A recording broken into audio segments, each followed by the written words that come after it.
So untuk kali ni dalam realiti politik semasa ni, PAS sedia tak untuk memimpin Malaysia dengan calon Perdana Menteri sendiri?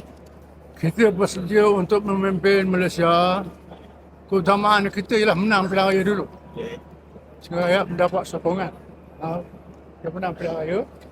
Masalah siapa pemimpin itu akan dipilih dalaman parti Perikatan Nasional. Dia bincang sama-sama. Dan ada panduan sendiri dalam memilih pemimpin.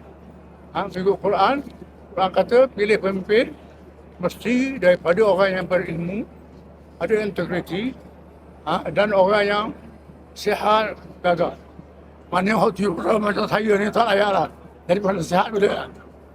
Yang bawah pada 70 dari Perdana Menteri. Dia orang yang kuat.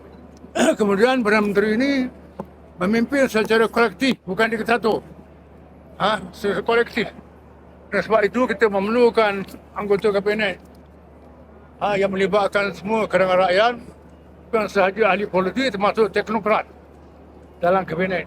Itu boleh diatur, dilantik, nanti senator dan sebagainya.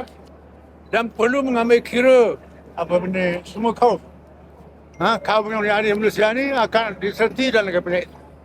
Ini perlu untuk merakyatkan pemerintahan. Itu.